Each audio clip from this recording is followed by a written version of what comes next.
여러분 그 컴퓨터에 보면 그 마더보드라고 있죠. 마더보드가 있고 그 마더보드에 그 뭐 CPU라든지 램 카드라든지 뭐 이것저것 다 연결되어 있지 않습니까? 그래서 전원을 켜면 이제 마더보드에 불이 들어가서 막 다 돌아가고 막 들어왔다 나왔다 이렇게 정보가 됩니다. 그래서 이 마더보드가 이제 본질이죠. 핵심이고 전체를 링크시키는 그 전체를 연결시키는 그 중요한 허브 역할을 하고 모세오경이 구약 성경의 마더보드와 같습니다.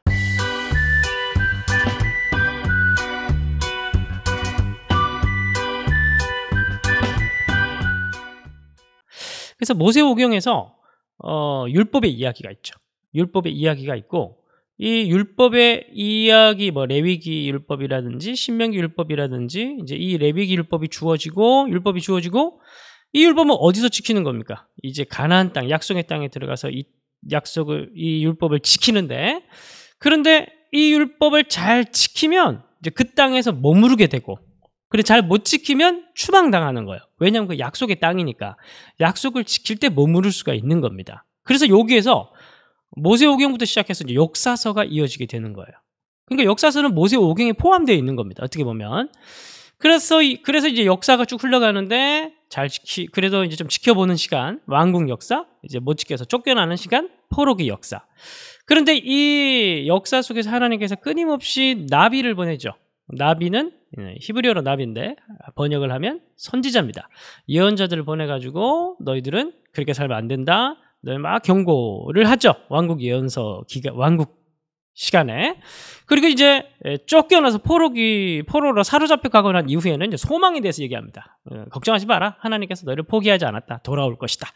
그러면서 이 모세오경에도 보면은 너와 같은 한 선지자를 내가 일으킬 것이다. 하나님께서 모세에게 그렇게 얘기를 하시면서 너와 같은 한 선지자 뭔가 메시아적 예언을 하고 이스라엘 역사 이야기 안에서도 특별히 예언자들을 보내시면서 점점 더 이제 포로기 후기 역사로 갈수록 메시아에 대한 예언들이 점점 선명하게 드러나기 시작합니다. 그러니까 이 이스라엘은 자기네 어떻게 보면 인류의 대표의 역할을 하는 거예요. 이 큰 이야기 안에서 이게 안 되는구나.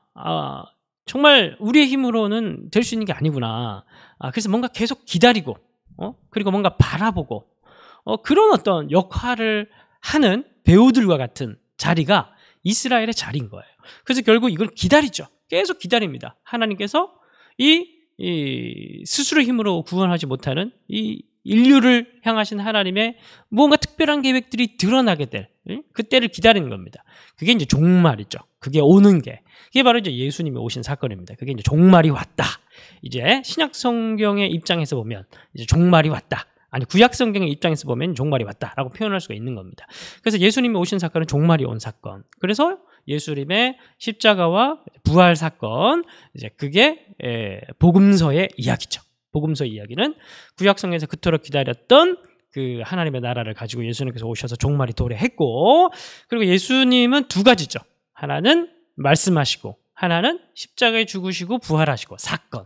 그래서 말씀과 사건. 이 두 가지가 기록된 게 복음서입니다. 이걸로 끝나느냐? 구약의 이야기가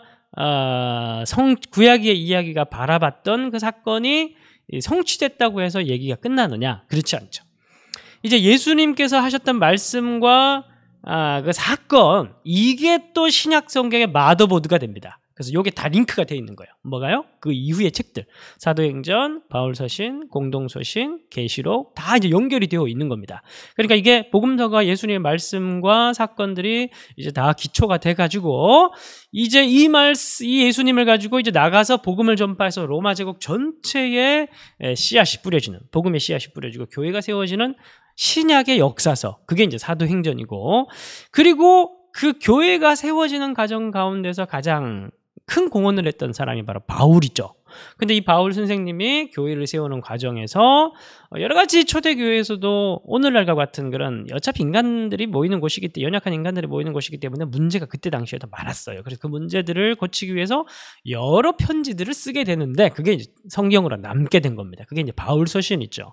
그래서 이제 바울 서신도 바울 선생님이 1, 2, 3차 전도 여행 기간에 썼던 편지를 가리켜서 초기 서신이라고 하고, 그 다음에 이제 로마로 가죠.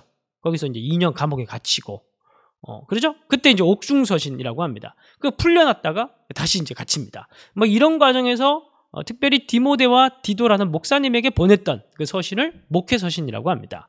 그러니까 이제 이게 연대별로 세 등분으로 나눌 수 있고, 공동서신이라고 해서 바울이 쓰진 않았지만 바울 외에 공동으로 이제 교회에서 돌려보라고 그렇게 이제 썼던 이제 편지들이 있어요. 편지들 중에서 야고보서는 바울이 전도 여행했던 기간과 겹치고, 그리고 나머지 책들은 전부 다 네로 황제에 의해서 핍박받던 AD 64년 전후 이제 그것과 관련되어 있는, 그 시대와 관련되어 있는 책들입니다. 그래서 히브리서, 베드로 전후서, 그리고 그거보다 시간이 더 뒤로 갔을 때 이제 네로 다음의 핍박자 도미티아누스 황제, AD 90년경입니다.